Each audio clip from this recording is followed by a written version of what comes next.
পেহেলগামের ঘটনায় শোকাহত দেশবাসী। যেভাবে ভূস্বর্গে এসে জিহাদিরা ২৬ জন নিরীহ মানুষকে শেষ করে দেয়, তাতে করে সেই এলাকায় থাকা মানুষজনরা মৃত্যু আতঙ্কের মধ্যে দিন কাটাচ্ছেন। তারা দেখেছেন ঘন অন্ধকারে চারিদিক একেবারে ঢাকা, লাগাতার ধেয়ে আসছে একের পর এক পাক ড্রোন। পাহাড়ের নিস্তব্ধতার মধ্যে ভেসে আসছে গোলার আওয়াজ। সময়ের সঙ্গে সঙ্গে আওয়াজ আরও তীব্র হয়েছে। রাতের অন্ধকার ভেদ করে ক্রমাগত চলছে গোলা। ভারত এবং পাকিস্তানের মধ্যে সমঝোতার পরও জম্মু কাশ্মীরের স্থানীয়দের সেই আতঙ্ক এখনো তাড়া করে বেড়াচ্ছে। আর এই পরিস্থিতিতে জাতপাত ভুলে ভ্রাতৃত্ববোধের গল্প সামনে এসেছে, যা শুনলে মনে হবে ধর্ম জাতপাতের থেকে মনুষ্যত্ব সবার ঊর্ধ্বে। মাত্র এক সপ্তাহ আগে জম্মু এবং কাশ্মীরের সীমান্তবর্তী শহর পুঞ্চে তীব্র গোলাবর্ষণের পর বন্ধুত্ব এবং মানবতার একটি গল্প আশার আলো হয়ে উঠেছে।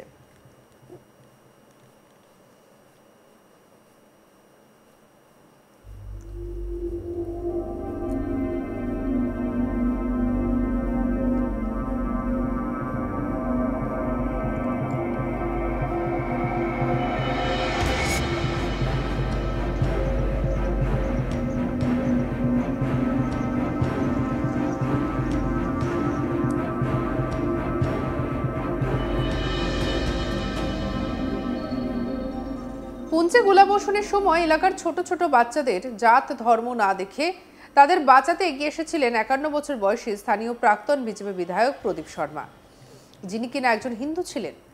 আসলে পাকিস্তানের মর্টার শেল যখন ছেলেবেলার বন্ধু তথা মাদ্রাসার প্রধান সৈয়দ হাবিব পরিচালিত স্থানীয় মাদ্রাসা জামিয়া জিয়া-উল উলেমি সেখানে এসে পড়ে, তখন সেই সময় ১২০০ জনেরও বেশি ছাত্র ছিল, যারা সেখানকারই হোস্টেলে থাকত। খবর পাওয়া মাত্রই নিজের জীবনের পরোয়া না করে বাচ্চাদের বাঁচাতে বন্ধুর মাদ্রাসায় দৌড়ে যান প্রদীপ শর্মা। ঘটনাস্থলে ছুটে এসে তিনি এক এক করে বাচ্চাদের সেখান থেকে কোলে করে নিয়ে বের হন। বাচ্চারা যে বিল্ডিংয়ে থাকতো তার ঠিক পিছনে পাকিস্তানের গোলা এসে পড়ে, আর তাতেই ৩ জন ছাত্র আহত হয়। তাদেরকে সেখান থেকে তড়িঘড়ি উদ্ধার করে নিজেই তাদেরকে ট্রিটমেন্ট করেন। এই হামলায় একজন মৌলভী নিহত এবং ৩ জন শিশু আহত হয়েছে। এই রকম কঠিন পরিস্থিতির মাঝে তার সাহসিকতার কারণে তিনি পুঞ্চের বাসিন্দাদের কাছে দেবদূত হয়ে উঠেছেন। এই ঘটনার পর মাদ্রাসার প্রধান সৈয়দ হাবিব এবং প্রাক্তন বিজেপি বিধায়ক প্রদীপ শর্মা আমাদের মুখোমুখি হয়ে ঠিক কি জানিয়েছেন শোনাবো।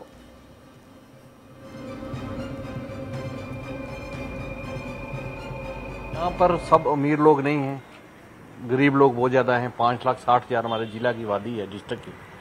तो मन में था मेरा परिवार पूरे का पूरा, जैसे शहीद साहब का पूरा परिवार यहाँ था, मेरा भी परिवार यहाँ, हम पिछले तो कई सदियों से यहाँ रह रहे हैं, हमारे फोर फादर। तो मन में था कि हम अगर भाग जाएंगे तो गरीब लोग कहाँ जाएंगे। तो घर में हमने दैया किया हुआ था, हमने यहाँ रहना है। पर एक बात मैं आपसे कहूँ कि जब ये गोलाबारी शुरू हुई तो हम यहाँ पर टिक गए, और मैं उसी टाइम सुबह जब फॉरेस्ट में पहुंचा, उसके बाद हॉस्पिटल में पहुंच गए, उसके बाद हमने आगे पीछे से जब रेस्क्यू करना शुरू किया तो यहाँ पर आवाज आई, सबने कहा शहीद साहब के मदरसे में गोला पड़ गया।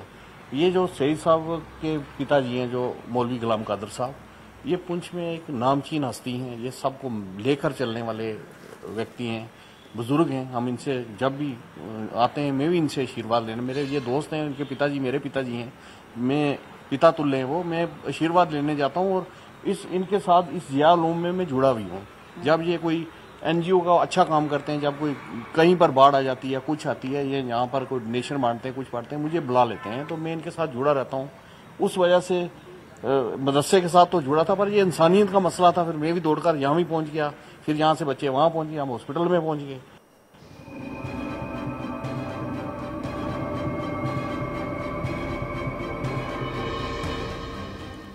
মাদ্রাসার প্রধান সৈয়দ হাবিব বলেন, যেদিন এখানে গোলা চলছিল সেই সময় আমি ভাবছিলাম কি করে এদের বাড়িতে পাঠাবো, ট্রান্সপোর্টের ব্যবস্থা করেছিলাম।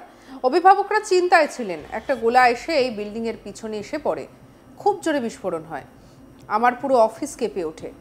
এসে দেখি আমাদের 3টে বাচ্চা আহত হয়েছে। যখন উনি জানতে পারেন, উনি এগিয়ে এসে আমার আগে ওখানে পৌঁছে যান। উনি প্রত্যেক বাচ্চার ট্রিটমেন্ট করেন। আমি যখন শুনি প্রদীপ শর্মা ঘটনাস্থলে এসেছেন, এটা শোনার পর আমি নিশ্চিত হয়ে কিছুটা লেট করে যাই। যখন প্রদীপ আমার বাচ্চাগুলোকে কোলে নিয়ে উদ্ধার করছিল, তখন কিন্তু একবারও ভাবেনি যে কে মৌলবী কে মোল্লা। এখানকার গোটা সমাজ প্রমাণ যে আমরা সব সময় একে অপরের বিপদে পাশে দাঁড়াই। কি বলছেন সৈয়দ হাবিব, মাদ্রাসার প্রধান, শুনব।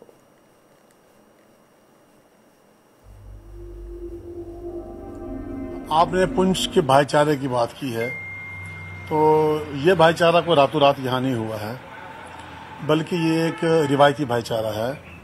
और इसकी अगर मैं आपको मिसालें गिनाना शुरू करूं, आज से 10 साल पहले, 20 साल पहले, 30 साल पहले किसने क्या किया, हिंदू ने सिख के लिए क्या किया, सिख ने मुसलमान के लिए क्या किया, मुसलमान ने हिंदू के लिए क्या किया, तो आपको बहुत टाइम लग जाएगा। लेकिन आपका टाइम चूंकि कीमती है, तो यहाँ पर मैं समझता हूँ कि ये मालिक की मेहरबानी है कि हम हिंदू सिख मुसलमान इस एलओसी पर, इस बॉर्डर डिस्ट्रिक्ट में बड़े प्यार से रहते हैं। और हमारे बड़ों ने, ये हमारे बड़ों की देन है कि उन्होंने जो यहाँ एक माहौल बनाया, वातावरण बनाया, फिजा बनाई, जिसकी बदौलत आप देख रहे हैं कि ये प्रदीप शर्मा हैं, ये एक राजनेता भी हैं और एक पार्टी से बिलोंग करते हैं। और बेसिकली तो हम दोनों इसी शहर के वासी हैं, और मैं और ये क्लासमेट भी हैं। और इनका जो एक पॉलिटिकल रोल है वो तो अपनी जगह है, बट ह्यूमन बीइंग इनका जो एक करैक्टर है और जो पहचान है वो ये है कि ये हमेशा ही दुख दर्द बांटते हैं, हिंदू हो, मुसलमान हो, सिख भी हो, कोई भी हो। और उस दिन जो इंसिडेंट हुआ, और जब हम इस इदारे में थे, और यहाँ चूंकि इस इदारे में लगभग 1200 के करीब बच्चे बच्चियां जो हैं हॉस्टल में रहते हैं, जो कि ये 2 इदारे हैं, तो हम उस वक्त पर एक तरफ तो गोलाबारी हो रही थी, हम परेशान थे कि किस तरह से हम जो है इन बच्चों को घर घर पहुंचाएं। हम ट्रांसपोर्ट का इंतजाम कर रहे थे, पेरेंट्स परेशान थे, कुछ तो कहीं ड्रॉप करना था, कुछ तो कहीं ड्रॉप करना था। इसी बीच इसी मदरसे पर गोला गिरा और 3 बच्चे जो है वो कहाँ पे गिरा गोला? इसके बैक साइड, ये जो बिल्डिंग है इसके पीछे एक अंडर कंस्ट्रक्शन बिल्डिंग है, उस पर गिरा है गोला। तो मैं यहाँ ऑफिस में बैठा था, मेरा ऑफिस 100 मीटर की दूरी पर है, तो जोरदार धमाका हुआ, मेरा पूरा ऑफिस हिल गया और धुआं उठा। तो हम दौड़े, देखा हमने 3 बच्चे हमारे इंजर्ड हो गए, और कारी इकबाल सब जो जो जो जो जिनकी डेथ होगी बाद में, वो भी इंजर्ड हो गए थे। तो मैं तो उस वक्त यहाँ बच्चों में बिजी था, तो जब इनको पता चला तो ये मुझसे पहले वहां पहुंच गए हॉस्पिटल में। इन्होंने जब देखा कि हमारे बच्चे और वो मौलाना साहब, तो इन्होंने हर एक बच्चे को गोद में उठाया और उस बच्चे को जो है इन्होंने जो है उन बच्चों को ट्रीटमेंट दी। तो जब मुझे ये पता चला कि प्रदीप शर्मा वहां पर है, तो मैं फिर थोड़ा लेट गया। मुझे पता है इसका जो रोल है यहाँ पर, अगर शायद इस पर कोई मुसीबत आती तो मैं वहां मौजूद होता। जो हमारा इतिहास है, जो हमने प्रैक्टिकली करके दिखाया है, बड़ा अच्छा बड़ा जज्बाती मंजर था सबके लिए, बड़ा भावुक पल था हम सबके लिए कि वो बच्चे जो मेरी गोद में होने चाहिए थे, लेकिन मैं इधर फंसा हुआ था, मुझे रेस्क्यू करना था बच्चों को जो यहाँ हॉस्टल में थे। तो उस वक्त प्रदीप ने मेरे बच्चों को उठाया और मेरे मौलाना साहब को उठाया, और उनकी जो आखिरी सांस है वो इसकी मेरे दोस्त की बाजू में ही उसकी रूह कब्ज हुई है।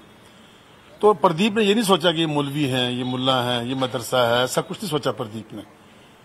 और मैं अपनी बात बताऊं तो यहाँ पर शायद पूरी सिविल सोसाइटी यहाँ की गवाह है, और ये यहाँ की तारीख है कि हम एक दूसरे के काम हमेशा आए हैं। সঙ্গে রাখুন আজ তাক বাংলার ইউটিউব চ্যানেলকে। অন্যান্য খবরের জন্য লাইক, কমেন্ট, শেয়ার, সাবস্ক্রাইব করতে ভুলবেন না।